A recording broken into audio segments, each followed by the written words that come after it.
transféré à La Haye depuis 2011, restera en prison. Un énième refus de la CPI, alors que pour la défense, rien ne justifie la détention de l'ancien président ivoirien. Hassan Diop. Oui, voilà, 13e refus de remise en liberté provisoire ou remise en liberté définitive. 7 ans de détention, on l'a dit. Un procès qui est suspendu depuis janvier 2018 du fait que les magistrats avaient estimé que le dossier d'accusation méritait d'être étoffé. Et puis, donc, ce dernier rejet qui intervient et qui a été d'ailleurs sous-traité médiatiquement. Peut-être d'ailleurs parce que aujourd'hui le cas Gbagbo est devenu une sorte de routine. Et je trouve que cette fausse routine et aussi résulte aussi la défense a une part de responsabilité. Comment voulez-vous uniquement pour une 13e demande, donc ça fait 13 fois, pour demander la libération de votre client, avancer comme argument son état de santé et son âge, au lieu de s'attaquer au fond du dossier ou à des distorsions au niveau du dossier, ou même invoquer le procureur qui l'avait inculpé, qui s'appelle Ocampo, et on a découvert au fil d'enquête que ce monsieur n'était pas si blanc que ça, et a instrumentalisé même au moment où il y était la CPI et après son départ la CPI. Voilà un motif qui méritait également une demande de remise en liberté, mais jamais la défense n'a utilisé ces informations qui ont quand même fait la une d'un certain nombre de médias. Non, on invoque l'état de santé de M. Gbagbo. Évidemment, les magistrats ont fait appel à une commission qui a statué, une commission médicale. On n'a pas de raison de douter de ce que dit cette commission. Et puis, une fois que ce rejet a été annoncé, l'un des avocats conseils, mais qui ne dépend pas de la CPI, qui s'appelle Maître Abiba Touré, sans doute assigné à la communication, nous dit qu'elle est en colère car c'est de l'acharnement judiciaire. Non mais attendez, c'est une réaction bateau. Ce n'est pas une réaction, à mon avis, à la hauteur de ce dossier et à la hauteur du destin de ce monsieur. Donc on est en droit de s'interroger sur on est en droit de se demander à quoi joue la défense de Laurent Gbagbo. Alors je vous la pose, Fanny Pigeaud, cette question. Alors moi je vois 3 choses. D'abord, il faut bien noter qu'il y a un des 3 juges de la chambre préliminaire qui était chargé de répondre à cette question de demande de mise en liberté. C'est le juge président, le juge italien Kuno Tarfusser, qui lui a émis une opinion dissidente qui dit qu'il faut libérer Laurent Gbagbo. C'était en 2017. Non, il l'a refait. C'est la 3e fois qu'il émet une opinion dissidente avec un argument qui est imparable, c'est-à-dire que non seulement il y a l'âge, la question de la santé. Alors la question de la santé, elle a été réglée en fait par des médecins qui sont payés par la CPI et qui dépendent du centre pénitentiaire. Donc ce ne sont pas des médecins indépendants. Déjà, il y a un problème. Et donc ce juge président, Tarfusser, lui dit on est aujourd'hui au-delà des délais raisonnables, au-delà des standards de la Cour européenne des droits de l'homme sur le délai de détention provisoire de Laurent Gbagbo. On est voilà, hors standard de la justice internationale, de toutes les juridictions internationales qui existent. Donc lui, il dit ça. Alors effectivement, la défense, cette fois-ci, s'est appuyée seulement sur l'argument de la santé, alors qu'il y a tout un tas de choses qui ont évolué depuis la dernière demande de mise en liberté. Et d'ailleurs, dans la précédente demande de mise en liberté, ils avaient mis en avant plusieurs arguments, cette équipe des défenses. Et puis c'est pas la première fois qu'il y a des choses assez étranges qui se passent de ce côté-là. Et le juge lui-même, Tarfusser, toujours le même, s'étonne dans son jugement, dans sa décision dissidente, enfin dans son opinion dissidente, du fait que la défense n'invoque pas d'autres arguments. Et c'est inquiétant, surprenant. Et bon, alors ce qu'il faut savoir aussi, c'est que maintenant, il peut y avoir une demande de mise en liberté qui peut être formulée à tout moment. Donc il va y avoir... Alors vous dites que la défense, ces experts médicaux sont payés par la CPI, mais la défense de Laurent Gbagbo est payée comment Par la CPI aussi, voilà, c'est un problème. Voilà, et donc ce sont quasiment des... tant que le procès va durer, ils vont recevoir quasiment leurs honoraires. Laurent Gbagbo a été reconnu indigent, donc c'est la CPI qui prend en charge. Donc finalement, on peut se demander s'il y a une obligation de résultat pour cette équipe de défense. Enfin, voilà, là on extrapole. Hein, mais, Alors, Vincent Jeu, la CPI, pour expliquer son refus, elle dit qu'elle suspecte les supporters de Laurent Gbagbo d'organiser sa fuite et de l'inciter à se soustraire aux poursuites. Ce qui me paraît hautement improbable. Je pense que Laurent Gbagbo souhaite faire droit à la thèse qui est la sienne. Et donc je l'imagine mal aller se planquer hors de portée de la Cour. Mais vous savez, au-delà du dossier Gbagbo, cas d'école s'il en est, ce qui est tragique dans cette affaire, c'est que ce qui restera de cette séquence, c'est un fiasco judiciaire. Et que donc cette Cour pénale internationale, donc domiciliée à La Haye, aux Pays-Bas, est déjà suspectée par une partie significative de l'intelligence africaine de délivrer une justice de vainqueur, d'être partiale dans ses incriminations. Et voilà qu'en plus, elle montre une carence en termes de professionnalisme qui est absolument sidérante. On devrait avoir là la crème de la crème des magistrats et des juristes du monde. Or, qu'est-ce qu'on a? De l'amateurisme dans le camp de Laurent Gbagbo, mais aussi de Charles Blé Goudet d'ailleurs, et de l'amateurisme chez la procureure. Et au fond, on a quand même une période, c'était, je crois me souvenir, en 2013, où déjà 2 juges sur 3 de la Chambre préliminaire, dans sa composition de l'époque, étaient favorables à la mise en liberté, évidemment provisoire de Laurent Gbagbo. Au prix d'une acrobatie qu'il serait trop complexe de rappeler ici, c'est l'opinion de la 3e juge, d'ailleurs proche collaboratrice de Luis Moreno Ocampo, qui avait prévalu. Et donc il avait été maintenu en détention. Il y a eu plusieurs épisodes pendant lesquels, là, juridiquement... C'est même de l'inculper, en fait. Oui, à l'époque, c'était pas une mise en liberté, c'était est-ce qu'on l'inculpe ou pas. Et voilà. Et effectivement, il y a une juge sur 3 qui avait dit oui, on l'inculpe et les autres non. Mais voilà, et donc, quelle peut être demain la crédibilité d'une institution judiciaire qui aura montré à ce point son inaptitude à prouver le fondement d'un postulat. Je ne peux pas être soupçonné de complaisance vis-à-vis du régime de Laurent Gbagbo, mais enfin, on le voit quand également même, dans le cas quand même. Bemba. Hein. Quel est le cœur de la question? Le postulat qui avait été adopté par Moreno Ocampo, puis repris par Fatou Bensouda, c'est il y avait un plan délibéré, orchestré, organisé de maintien au pouvoir, fût-ce au prix de... Il y a eu des violences meurtrières qui doivent être jugées pour telles. Mais à ma connaissance, et en dépit de l'année de rab qui lui a été accordée voilà peu, Fatou Bensouda n'a jamais été capable de démontrer l'existence de ce fameux plan politique, de cette stratégie délibérée.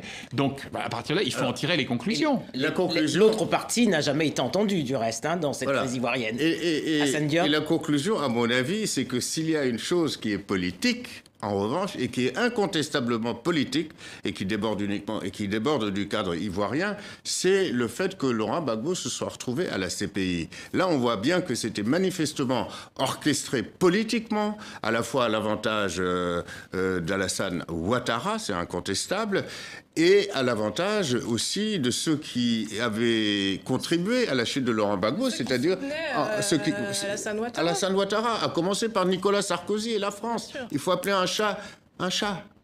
Hein, et que l'ambassadeur de France, qui était en poste au moment de la chute de Laurent Gbagbo, il est aujourd'hui l'un des conseillers privés du président Alassane Ouattara.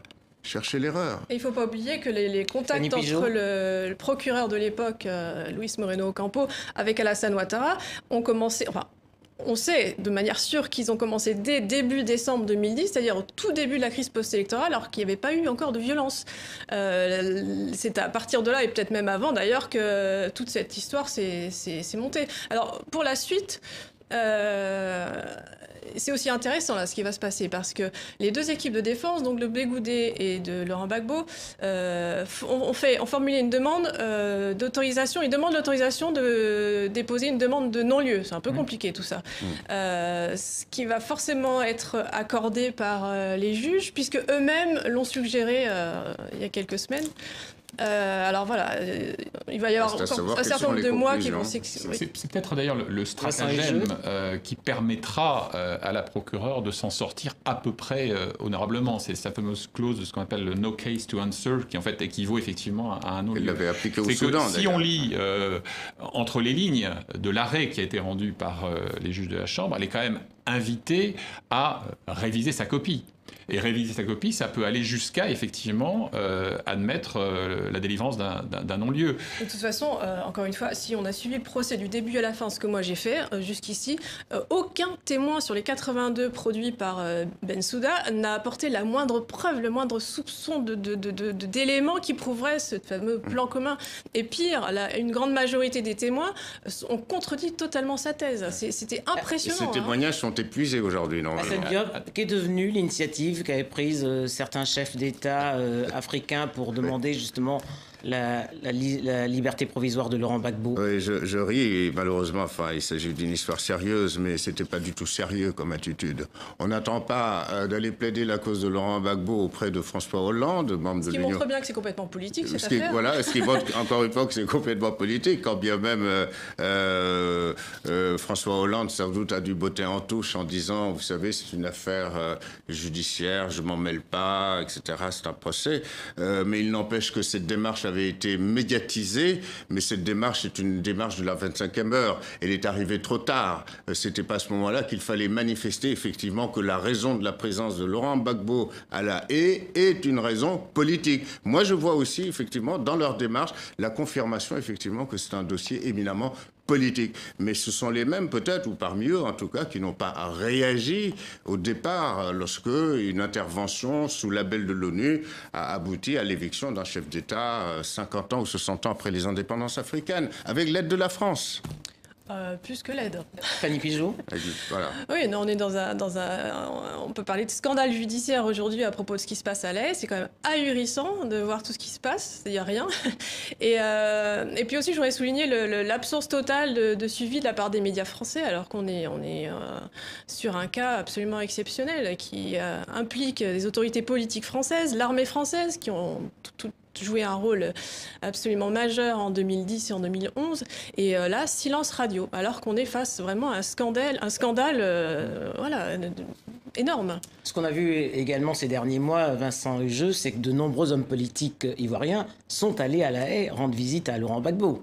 Oui, mais alors, tout cela n'est jamais chimiquement pur, puisqu'il y a des calculs de trajectoire personnelle. Si l'on prend par exemple la fracture du Front patriotique ivoirien, du FPI, Front populaire ivoirien, pardon, le FPI, on voit bien qu'entre le président officiel, Pascal Affi-N'Guessan, et les gardiens du dogme, eh bien, il y a une volonté de se placer et d'avoir la caution du grand homme pour se projeter dans l'avenir. Certains considérant qu'il faut clore ce chapitre, d'autres qu'il doit continuer d'incarner un pouvoir injustement écarté du palais. Mais vous savez, par rapport à tous les procès que rappelait Hassan à l'instant, qui ont été intentés, à tort ou à raison, à la CPI, il y avait là une fenêtre de tir absolument formidable pour faire litière de ces griefs. Et hélas, et c'est encore une fois tragique pour l'avenir, la CPI a été incapable d'écarter le spectre de l'influence politique. Elle a été instrumentalisée, en fait. Et puis, il y a aussi ce qui a été dit déjà sur ce plateau, c'est que le ver est dans le fruit depuis le début. C'est-à-dire que moi, le fait que Laurent Gbagbo soit au centre pénitentiaire de Scheveningen, je ne pense pas que ce soit un scandale planétaire. Le scandale planétaire, c'est que dans la cellule d'à côté, il n'y ait pas au moins l'un des caïds du système Ouattara qui ont eux aussi commis des crimes de guerre et des crimes contre l'humanité.